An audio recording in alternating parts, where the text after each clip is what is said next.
Good, ladies and gentlemen, fans and viewers in the page, viewers outside the page. Welcome to today's update and today's edition, ladies and gentlemen, fans and viewers in the page.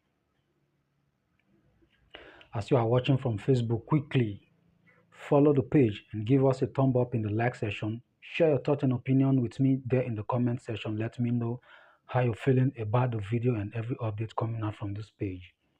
Subscribe to our YouTube channel and hit the like button so that the video will be suggested to every other viewers outside the TV channel.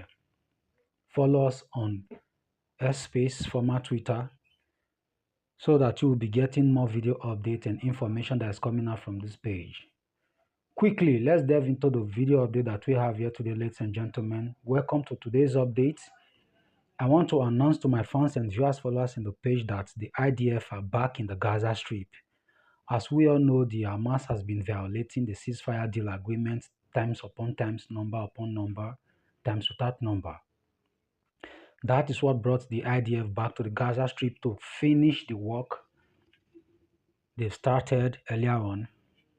But due to the ceasefire agreement, the IDF decided to exit the Gaza Strip so that every hostages and the body of the deceased that is not alive will be returned back to the IDF for a proper burial arrangement and a proper burial ceremony.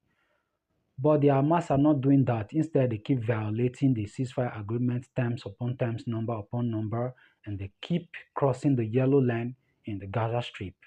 That is what brought the full attention of the IDF back to the Gaza Strip. I would like us to pay very good attention and listen carefully to Hayam Mispin, Commander Sergeant Major, as he is here to update us from the Gaza Strip.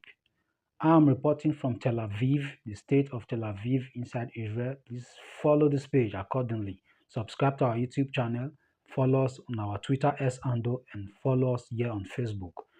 Welcome to the video update that we have here, ladies and gentlemen, fans and viewers in the page. Let's delve into the video update that we have here. Let's go. So interesting to see Egyptians with all their seismic tools, scanning devices, combat engineering, like me, looking for hostages, helping to try to find the bodies of the hostages. There's supposed to be, 13 more that need proper burial. And so it's crazy to think that there in Egypt, in Cairo, there's also 150 Hamas killers, murderers in this 5-star deluxe hotel in Cairo. You know how they were in Qatar? They're living there in Cairo. It's such a funny thing with Egypt. I mean, I've been to Egypt years ago, and you know that we're having to put defense batteries over near, in Cyprus, we got those, Barak MX air defense systems that are able to shoot down if Iran tries it again, a fourth time, to attack us with intercontinental ballistic missiles and drones and fighters, and cruise missiles and all that. It can intercept them with a range of up to 400 kilometers, that's exciting. But it's becoming a real drone war. Got to really have skill to use lasers and take down these drones because it's a drone war. There's a drone strike. We're using drones as well to take out some of these commanders of Hamas and to really use surveillance. It's like drones are everywhere. It's cool to see Trump giving this 48-hour deadline. He's getting fed up with this, in a jihadist way, you use this thing called taqiyya. It means lie to the infidel, lie to Donald Trump. And he's noticing that they have no intention of disarming. He's seeing there's zero intention of disarming and giving up their weapons at all. They were lying. And so even returning the bodies, why can't they just return 2 American bodies?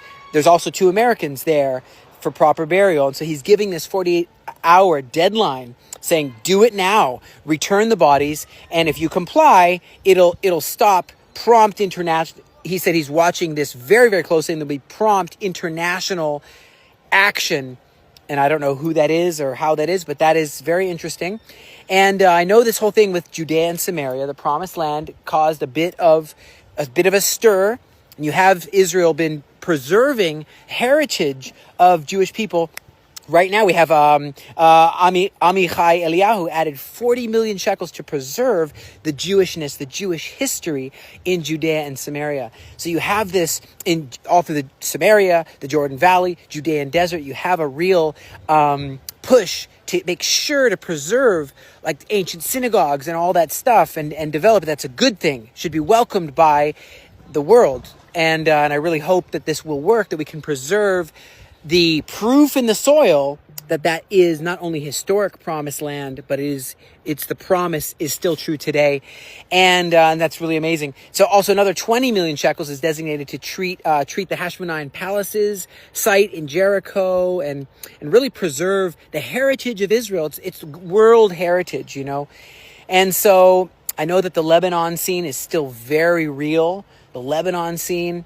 And so we got to make sure that the Hezbollah won't just come back and do what they were doing. It's easy to forget, right? So easy to forget. And I just want to tell you, you know, as we pray for Israel, we're going to have victory. Because why will Israel win? Because truth wins, and we're on the side of truth. There is an interesting thing that India is going to purchase 425,000 carbines from Israeli Indian security company with paying about $3 billion US.